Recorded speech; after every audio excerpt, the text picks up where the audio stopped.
Agaseke k'amakuru mu karere ngapfunduriye muri Uganda, itsinda ry'abunganira Perezida Museveni ndetse na komisiyo y'amatora mu rukiko rw'ikirenga ryarusabye gutesha agaciro ibisabwa na Kyagulanyi Batarias Bobi Wine usaba ko itorwa rya Perezida Museveni riteshwa agaciro. Rivuga ko ubusabe bwe nta gaciro na gake bugomba guhabwa. Ikinyamakuru Daily Monitor cyanditswe ababuranyi ba Kyagulanyi bavuze ko mu matora ya perezida yo mu kwezi kwa mbere habayemo amanyanga menshi kuva mu kwiyamamaza kugera ku itora.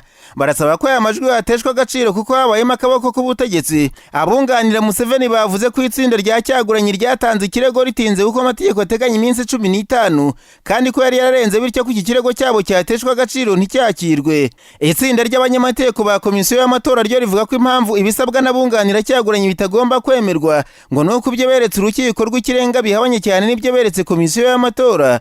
Amatora ya perezida muri Uganda yabaye mu kwezi kwa mbere w'umwaka yegukanwa na Perezida Museveni.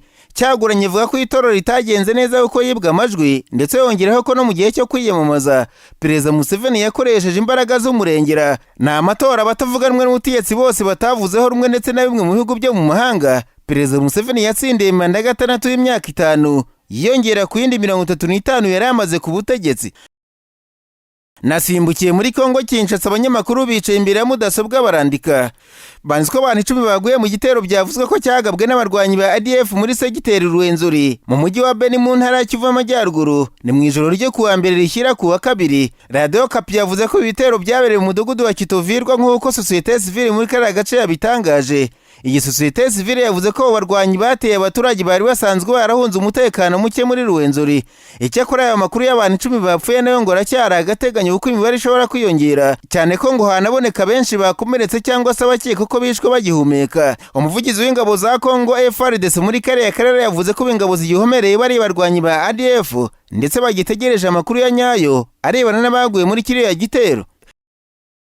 Nararanganije amazi umunyamakuru byandikirwa muri Kenya, abanyamakuru bakiza amakaramu ku mpapuro barandika. Banditswe Mike Sonko wahoze ategeka umujyi wa Nairobi urukiko rwa Kiyambu rwamurekuye by'agateganyo atanze ingwate y'ibihumbi 300 by'amashiringi.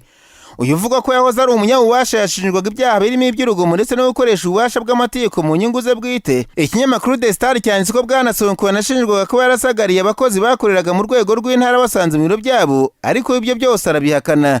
Uyu munsi mu rukiko yahaje atameze neza cyane ko ngo aribwaga cyane mu gifu, yajyanwe igitaraganya kwa muganga dore ko yaje muri ambulance.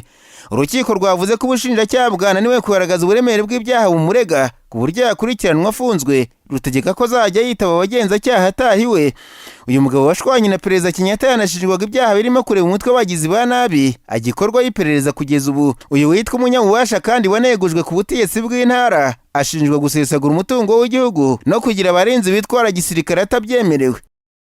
Agaseke k'amakuru mu karere ngapfundikiriye muri Tanzania, abanyamakuru bakojeje ba muri no barandika. Banditswe abasore n'inkumi bari bagiye kurarira umugeni mu karere ka Serengeti ubwo habaga umwanya nakwita nko kwirarira. Umusore bamusohoye yabuze amashiringi 500 yo kuba mu birori, asohose atera icyuma wari umusabye kuzana yakubye kabiri. Mu busanzwe muri kariya karere ka Serengeti ngo haba umuco nagiranye no kurarira umugeni mu Kinyarwanda cyangwa se byitwa umuhuro inaha bitewe n'agace wowe utwumviramo. Muri uyu muhuro wa Serengeti habaho igice cyo kwirarira ku basore, cyane ko kwinjira mu birori umukobwa azarongorwa bisaba ko bishyura. Ugutunguye akubwira ko niba udafite umubare runaka w'amashiringi uhita usohoka mu birori.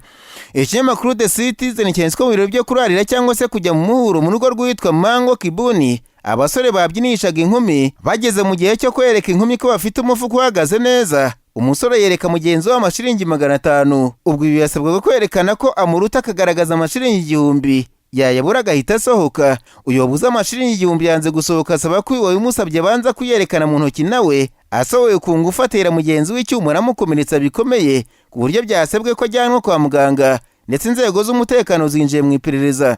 Umuyobozi wa polisi mu karere ka Serengeti yatangarije iki gitangazamakuru ko wateye mugenzi w'inkota bahuriye mu muhuro batangiye kumukuraho iperereza. Uyu muhuro wo kujya kurarira umugeni banabyina muri Tanzania bivuga ko uba ugamije gushaka imfashanyo y'uzakora ubukwe, cyane ko abakobwa binjirira ubuntu, abahungu bagasabwa kwinjira bishyuye nk'abagiye mu tubyiniro kandi bakaba bemerewe kubyinisha inkumi bashatse iyo yinjiye aho ngaho.